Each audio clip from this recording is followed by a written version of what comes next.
Hey, In2Pickle, I had a question about how to execute a third shot or a long dink, and the question had to do with whether you hinge your paddle like this or hit it more like a pendulum. And so what I'm going to do in this video, I'm going to show you a couple different shots with both of those and see which one you like better. Let's get into it. There's generally two ways to hit a pickleball ground stroke. One is pendulum, which basically the paddle is like this, so basically like an extension of your arm. It almost just looks like it's straight out. The other one is more like a tennis or racquetball style, which is where you have a hinged wrist. So it's basically if I hinge my wrist like this or like this, that's how it would be for a tennis style or racquetball style stroke.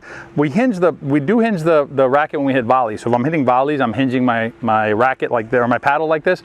And on the long strokes or on the ground strokes, I have a choice whether I want to come at it like this or do I want to come at it like this. This is one of those areas where you're going to hear different opinions. You're going to hear some pros and some instructors will say to use a hinged approach, a hinged paddle.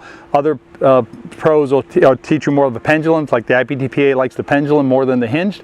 I'm in favor of using whichever one's more comfortable for you. So this is one of those areas where we don't try and tell you do it like this or do it like that. If you come from tennis or racquetball, or you just happen to have a comfortable hinged approach, that's perfectly fine. If you don't come from that background and you like this better, in other words, if this is more comfortable for you, then hit it like this is perfectly fine as well. What I'm going to do now is Tyson's going to feed me a few balls, and I'm going to show you third shots like this and third shots like this. First, I'm going to show you pendulum. I'll show you forehand and the backhand.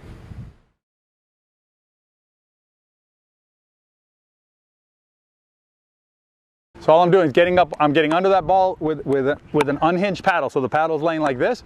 I'm getting under it, and all I'm doing is lifting it over the net to hit my third shot. Let me show you what it looks like on the backhand side unhinged. So basically like this, pendulum style.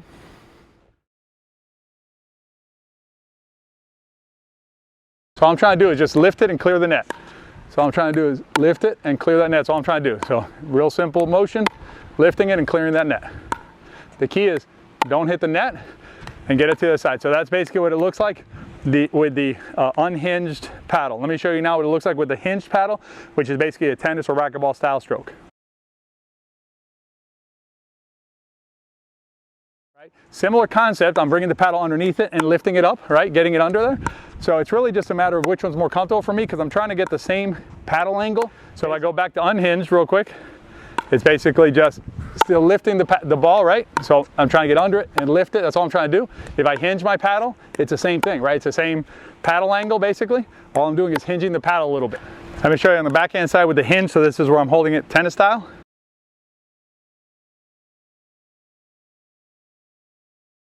These are all tennis style, racquetball style, if you will. And then if I go back to the unhinged, then it's just like this. But basically, both times, I'm trying to angle my paddle up so that I can lift the ball, like I didn't do there, and clear the net. Whether you hit your third shots with your paddle down like this or hinge like this is a personal style preference. It's whichever one you like better. If you're new to the sport, you want to hit them like this, feel perfectly comfortable doing that. If you come from tennis or racquetball, or you just happen to like to hit it like this, you can do that fine too. Good luck out there.